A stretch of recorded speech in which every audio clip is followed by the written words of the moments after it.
자, 벌써 4주차 수업이 진행되고 있네요, 여러분들. 저 안타깝게도 아직 뭐 호전되고 있는 기미가 보이는지 아닌지 모르겠지만 일단은 이번 주가 마지막이라고 기대를 하고 수업을 진행하도록 하겠습니다.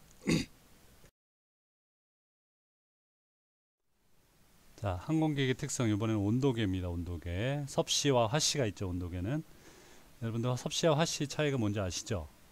섭씨는 0도씨를 기준해서 100도씨까지를 기준으로 한 거고 시작점이 0도, 종점이 100도씨. 그러니까 섭씨 기준은 0도씨 기준했을 때 100도씨까지 갔을 때 끓는다 라는 생각이고, 그래서 100등분 한 거고, 그 다음에 화씨는 32도 화씨가 0도와 똑같은 위치고, 그 다음에 12도 F가 됐을 때 끓는 점이 되는 겁니다. 그래서 섭씨는 100등분, 화씨는 180등분을 하게 됩니다. 그래서 여기 슬라이드 노트에 보면 1742년 셀시우스가 처음 제안한 온도 단위가 섭씨, 그 다음에 1720년경에 독일의 파렌하이트라는 사람이 처음으로 제안한 온도 단위가 화씨가 됩니다. 그래서 0도씨가 됐을 때 여기 0도 됐을 때 여기는 화씨가 32도니까 관계식을 보면 여기는 100대 180으로 해서 결국 화씨는 5분의 9 곱하기 섭씨 플러스 32가 됩니다. 그래서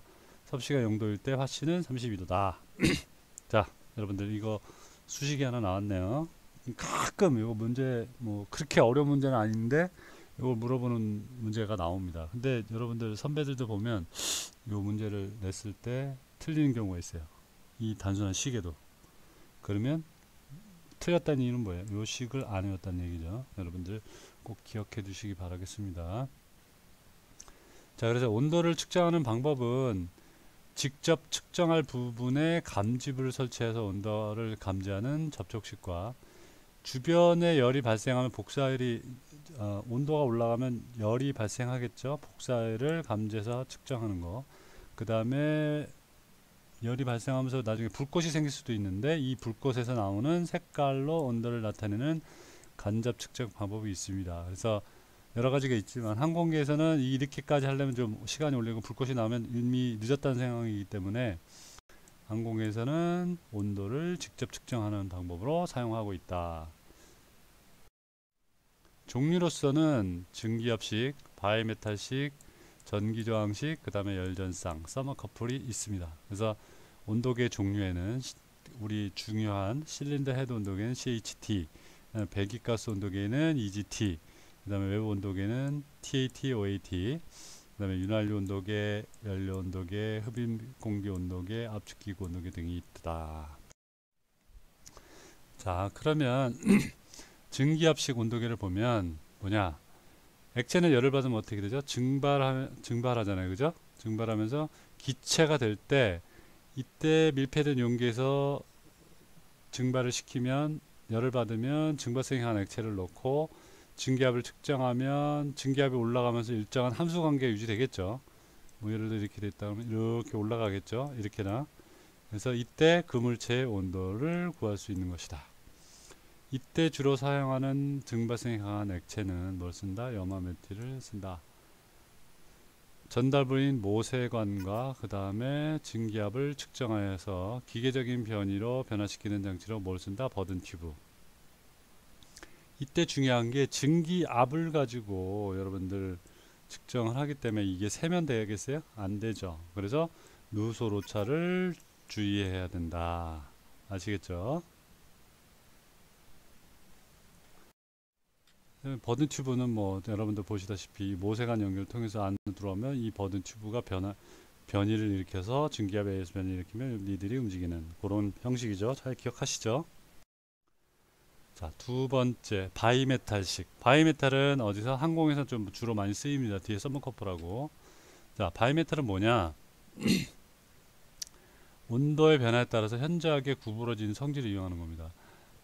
온도 변화의 검출, 온도 조정 등의 목적으로 널리 사용되고 열팽창 정도가 서로 다른 두 개의 금속을 나선형 또는 소용돌이형 바이메탈의 한 끝을 고정해서 다른 한 끝에 지침을 고정시킨 온도계로서 전기 입력 없이 동작을 한다. 예를 들어서 뒤에 이제 금속 종류 나오겠지만 한 종류의 금속과 다른 종류의 금속을 이렇게 붙여 놓습니다. 그러면 열팽창이 A라는 금속과 B라는 금속 중에 B라는 금속이 좀 열팽창이 많이 일어난다. 그러면 둘 다 똑같은 온도를 올리면 B가 더 열팽창을 많이 일어난다면 어떻게 되겠어요? 얘가 이쪽으로 휘겠죠. 그러면 얘는 얘 따라서 이렇게 휜다. 그러면 왜냐하면 둘 다 휘지만 이쪽이 더 많이 휘기 때문에 팽창 정도가 크기 때문에 따라서 휜다. 그 따라서 휘는 정도를 가지고 측정하는 게 바이메탈식이다 라고 생각하면 돼요. 쉽게 얘기하면 그 변이를 측정하는 거라고 생각하시면 돼요. 그래서 재료는 팽창이 적은 쪽에는 니켈 철의 합금을, 그 다음에 팽창이 큰 쪽에는 뭘 쓴다? 구리와 아연 합금 해서 니켈, 망간, 철, 뭐 니켈, 몰리브덴, 철, 망간, 니켈, 구리 합금 여러 가지가 있습니다. 그 다음에 가장 간단한 바이메탈은 저온의 경우는 수평이었던 것이 고온이 되면 어떻게 된다? 니켈, 철 합금 쪽으로 구부러지게 되는, 아까 그림 그렸었죠? 그래서 이 온도계는 대부분 어디 쓴다? 외부 온도계 측정하는 하고, 외부 온도는 마이너스 60에서 50도까지 측정 지시 범위가 되어 있다. 왜 마이너스 60도인지 아시죠? 대부분. 자, 바이메탈식 온도계의 그림입니다. 아까 얘기했듯이 나선형 바이메탈이 있고, 여기 가운데 시커먼 부분하고 이쪽하고 팽창 정도가 다르게 해서, 예를 들어서 팽창이 이 검은 쪽이 이 나선형으로 감은 게 팽창이 더 많이 된다. 그럼 얘가 당겨지겠죠. 그럼 당겨지면 얘가 따라서 돌아가기 때문에 이 변이를 측정하는, 지시해주는 그런 측정 방식이다라고 생각하면 돼요. 그럼 어렵지 않죠. 그 다음에 이제 전기 저항식. 대부분의 금속은 온도가 증가하면 어떻게 된다? 전기 저항이 증가한다. 그죠? 그래서 금속선으로 저항체를 만들고 그 저항체에서 정해진 전압으로 전류를 흘려보내주면, 흐르는 전류는 온도의 영향을 받아서 반대로 저항체 온도의 변화가 일어난다.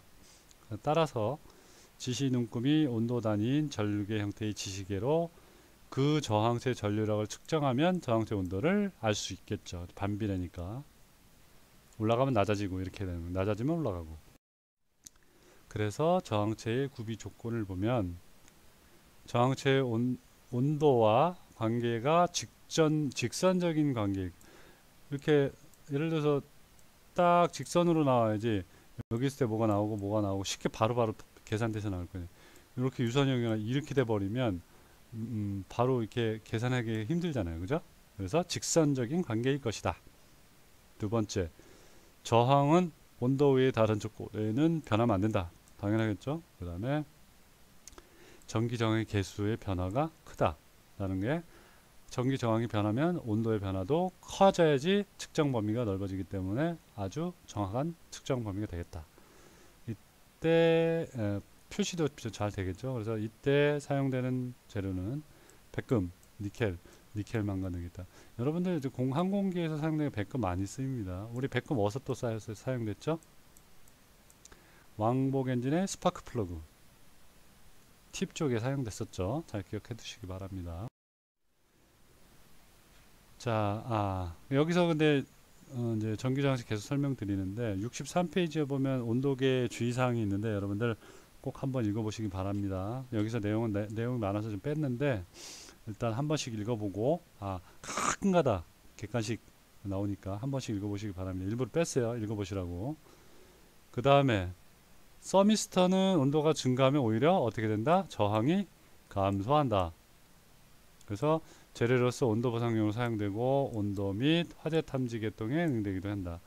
우리 슬라이드 노트에 보면 온도가 상승 시 흐름량이 더 많아지도록 만들어진 솔리드 스테이트 반도체라고 생각하면 돼요. 서미스터.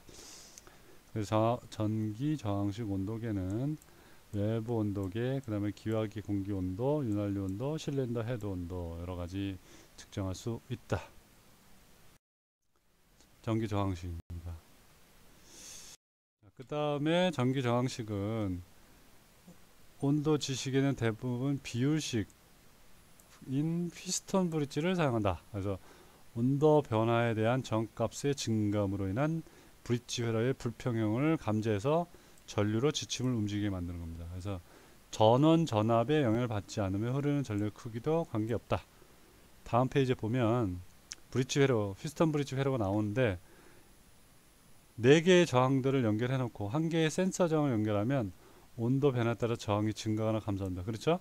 그래서 이 변화를 출력적인 전압값을 측정해서 온도 변화를 환산하게 되는 거면 네 지점에 연결해 놓고 이 트랜지스터를 통해서 이쪽이나 이쪽의 저항을 감지해서 변화시키는, 그래서 전기 저항을 측정해 주는 그런 방식이다 라고 생각하면 되겠어요.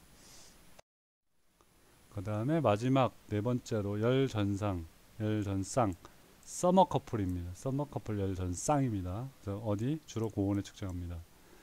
두 개의 다른 물질로 된 금속의 양끝을 연결해서 접합점에서 온도차가 생기면 어떻게 생긴다? 온도차가 생기면 그쪽의 금속선에서 기전력이라는 걸 발생합니다. 그래서 전류가 흐릅니다. 온도차가 생기면 자연스럽게. 이때 전류를 열전류라고 하며 금속선의 조합을 열전쌍이라고 표현합니다. 그래서 열전류를 생기게 하는 기전력을 열기전력이라고 표현합니다. 그래서 전기 저항식의 온도계는 직류 12V, 24V 외부 전원으로 사용하지만 열전쌍식 온도계는 외부 전원 없이 온도 변화에 대한 열 기전력이 생기는 장치로서 열전쌍을 이용한다. 그러니까 외부 전원 없이 온도 차이에 의해서 생기는 기전력으로 측정을 해준다, 이렇게 생각하면 돼요. 그래서 열 기전력은 지금 보면 이쪽 이렇게 연결시켜서 마이너스 플러스 이동을 하잖아요. 전류가 이렇게 열 기전력이 발생하는 겁니다. 이렇게 회전하는 거죠. 온도차에서 측정해주는. 그래서 두 금속의 접합점의 온도차에 의해서 정해지며 선의 굵기나 접합점의 온도 분포는 영향 안 받는다. 즉 뭐냐?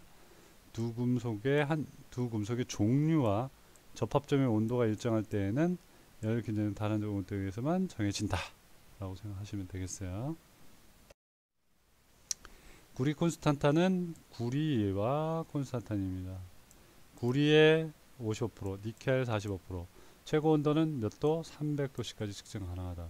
주로 그래서 실린더 헤드 온도를 측정하는 데 쓰인다. 그 다음에 철 콘스탄타는 철이 99%, 99.9%, 그 다음에 콘스탄타는 뭐냐? 구리 55%, 니켈 아까 45% 했죠? 그래서 최고 온도는 800도씨까지 측정 가능하며 마찬가지로 CHT 온도를 측정한다. 실린더 헤드 온도. 중요한 주로 고온이죠. 클로멜, 알루멜. 클로멜은 크롬, 니켈 90%, 크롬 10%. 알루멜은 알루미늄에서 니켈 표시는 이렇게 합니다. 클로멜은 대문자로, 소문자로 표현한 게 크롬입니다. 여기서 마찬가지로 알루멜은 대문자 2개를 표시하고 요 소문자로 뒤에 게 소문자가 된 게 알루미늄입니다. 그래서 알루멜은 니켈 95%, 알루미늄 2%, 망간 2%, 자 SI가 뭐죠? 규소가 1%가 되겠습니다. 그래서 최고 온도는 몇 도? 1400도씨까지 측정 가능하며 가스터빈 기관에서 어디? 배기가스 온도를 사용한다. 자, 온도가 제일 측정 범위 높은 게 뭐예요? 자, 요거죠, 요거. 클로멜, 알루멜이다. 구리 콘스탄탄, 철 콘스탄탄, 클로멜, 알루멜. 자, 기억해 주시기 바랍니다. 순서대로. 그렇게 외우면 좋죠. 자, 열전산식 온도계입니다. 여기 보면 두 개, 적색과 노란색을 연결해서 이 센서 부위에 다른 금속대를 연결해서 저항이 되면 이렇게 표시되는, 저항 보상 장치로 연결해서 이렇게 연결되는, 여기 열전상이 여기 있잖아요. 그죠? 측정되는 방법. 자, 그 다음에 앞에는 어떻게 분류를 했었죠? 앞에는 측정 방식에 따른 분류였고, 이번에는 용도에 따른 분류를 보면 오일 온도계, 오일의 온도를 측정하기 위해서 전기저항식, 온도 팽창식, 증기압식 등이 사용된다. 그래서 온도 팽창식은 온도의 경우엔 최저가 버든 간의 변이량을 측정하지만 주로 뭘 많이 쓴다? 전기저항식을 많이 쓴다.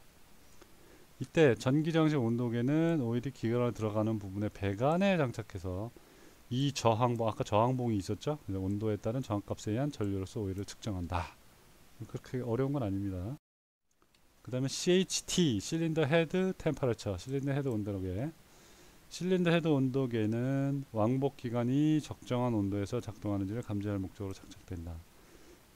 그 중에 실린더가 뭐 하나만 있는 건 아니잖아요. 그래서 다수의 실린더 중에서 가장 온도가 높은 한 개의 실린더를 헤드 온도계 측정하는 장치, 물론 온도계는 다 있습니다. 하지만 하나만 측정해서 영기전력이 큰 철 콘스탄탄 열 전상이 사용 조정된다. 그 다음에 장착 위치는 어디냐? 점화 플러그 와셔, 점화 플러그가 장착되는 실린더 헤드 쪽에 점화 플러그를 장착하는 위치에 그 와셔가 있죠. 와셔가 뭐였어요? 접합을 도와주는, 볼트와 너트의 접합을 도와주는 뭐 동전같이 생긴, 구멍이 뚫리는 동전같이 생긴 겁니다. 이 와셔에 장착을 해서 온도에 따른 전류의 크기가 여기에 연결한 두 개의 전선을 통해 지시기에 전달됩니다.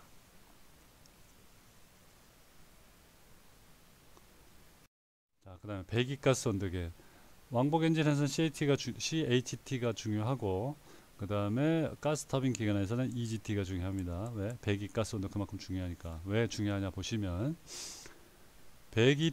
가스 터빈 기관의 경우에는 연료가스의 온도는 기관의 성능 및 상태를 감시하기 위해서 필요한 것이다. 그죠? 그래서 중요하다. 그래서 뭐를 쓴다? 열전상식 운동에 많이 사용되고, 기관의 형식에 따라서 터빈 입구와 출구에서 연소가스 온도를 측정한다. 보통 터빈 입구 또는 출구 쪽에서 한다.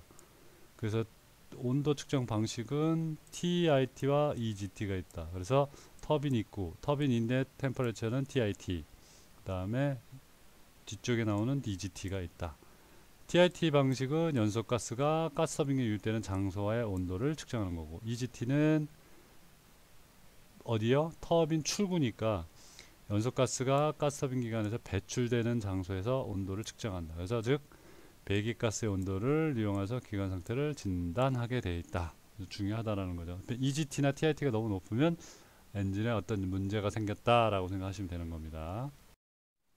그 다음에 외기 온도계, 아웃사이드 에어 템퍼레처에서 기관의 출력 설정이나 결빙 방지, 연료 내의 수분 동결 방지 등의 목적으로 사용됩니다.